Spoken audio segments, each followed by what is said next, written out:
warahmatullahi wabarakatuh. Perkenalkan, kami dari kelompok 4 kelas 11-5 yang beranggotakan Fadli Riko Raharja, Syahani Jasa Purnomo, Herna Agnia Effendi, Rahma Aliana, Nisrina Khairunisa, dan Muhammad Darussalam akan mempresentasikan mengenai konflik yang terjadi di berbagai kehidupan di Indonesia. Assalamualaikum warahmatullahi wabarakatuh. Saya Fadli Riko Raharja. Saya akan melanjutkan yaitu tentang konflik yang terjadi di dalam kehidupan keluarga, yaitu pilih kasih terhadap anak. Kami akan memberikan penjelasan tersebut mulai dari definisi, faktor penyebab, dampak, dan bertentangan dengan sila keberapa. Ternyata banyak orang tua yang menunjukkan perilaku yang berbeda masing-masing kepada anak mereka. Menjadi anak yang dinomorduakan dan selalu dibanding-bandingkan dengan saudaranya bisa memicu perasaan negatif yang akan berdampak pada masa kedepannya. Pilih kasih terhadap anak dapat menyebabkan konflik dalam keluarga. Pilih kasih terhadap anak terjadi ketika ada perlakuan atau perhatian yang tidak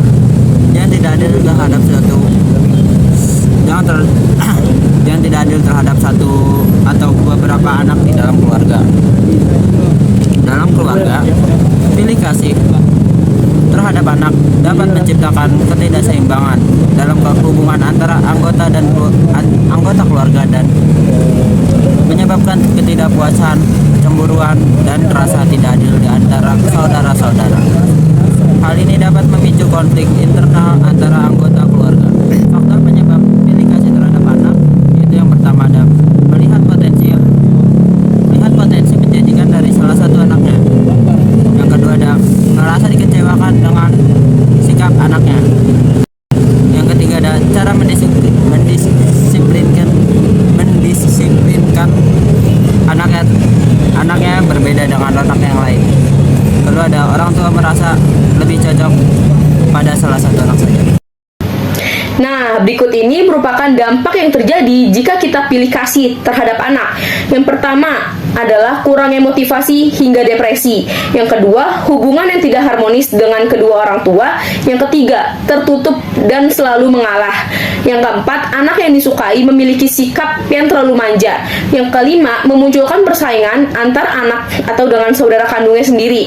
Yang keenam, memiliki kepercayaan diri yang rendah.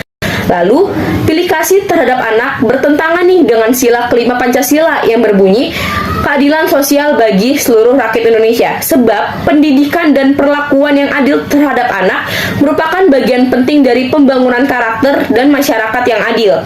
Pilih kasih dapat mengakibatkan ketidaksetaraan dalam peluang dan perlakuan yang bertentangan dengan keadilan sosial yang tertera dalam sila kelima. Lalu, tanggapan kelompok kami terkait pilih kasih terhadap anak adalah tidak mencerminkan kedewasaan orang tua, karena orang tua menerapkan perilaku seperti itu kepada anaknya. Seharusnya nih, orang tua memiliki pemahaman tentang uniknya anak, melakukan komunikasi terbuka, adil dalam menetapkan peraturan dan konsekuensi, lalu memahami dampak pilih kasih yang dimana sangat buruk bagi anak tersebut. Yang kedua, konflik yang terjadi di sekolah yaitu kebiasaan mencontek. Kebiasaan mencontek atau kecurangan akademik adalah contoh konflik yang mungkin terjadi di sekolah. Ini bisa menjadi sumber konflik antara siswa, guru, dan administrasi sekolah. Siswa yang mencontek dapat merugikan siswa yang lain yang berusaha belajar dengan jujur, seperti melihat hasil jawaban orang lain, menulis catatan kecil di meja, telapak tangan, atau sobekan kertas yang tersembunyi. Faktor penyebab kebiasaan mencontek, yang pertama, adanya tekanan untuk mendapatkan nilai yang tertinggi. Yang kedua, keinginan untuk menghindari kegagalan. Yang ketiga, tidak percaya diri. Nah, yang keempat, merasa tidak nyaman dengan tugas yang dibebankan. Yang kelima, sifatnya pemalas. Jadi di sini ada dampak kebiasaan mencontek. Yang pertama yaitu kurangnya pemahaman materi. Lalu yang kedua, persiapan yang kurang untuk tantangan masa depan. Lalu yang ketiga, terbiasa berbohong. Lalu yang terakhir, ada waktu saat sekolah menjadi sia-sia. Nah, lalu ada kebiasaan mencontek yang bertentangan dengan sila pertama yaitu ketuhanan yang Maha Esa. Dapat dikatakan kebiasaan mencontek termasuk perilaku yang bertentangan dengan sila pertama, sebab mencontek adalah suatu hal yang tidak baik dan juga tidak jujur. Allah Subhanahu wa Ta'ala tidak menyukai orang-orang yang tidak jujur.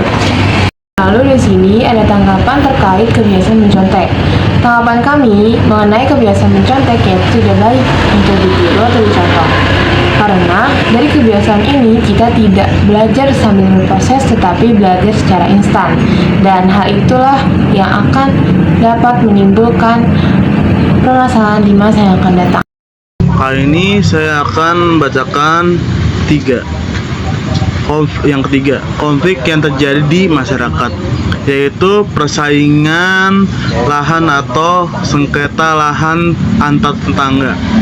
Sengketa lahan antar tetangga adalah ketidakpastian atau perselisihan yang ditimbulkan antara dua, yaitu lebih pihak yang berdekatan mengenai pihak pilih atau yang menggunakan tanah.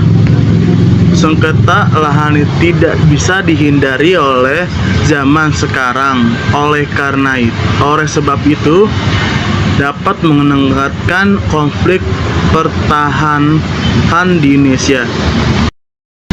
Faktor penyebab sengketa lahan ada 3, yaitu 35%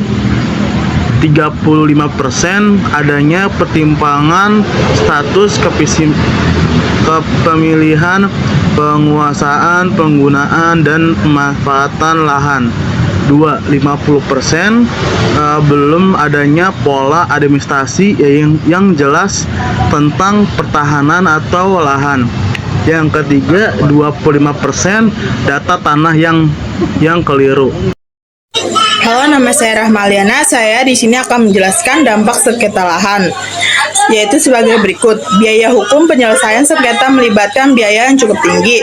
Gangguan emosional dapat menyebabkan stres dan gangguan emosional bagi yang terlibat. Kerusakan properti. Sengketa dapat berujung pada kerusakan properti. Bertentangan dengan sila ke-3, sengketa lahan antar tetangga bertentangan dengan sila ketiga, yakni Persatuan Indonesia.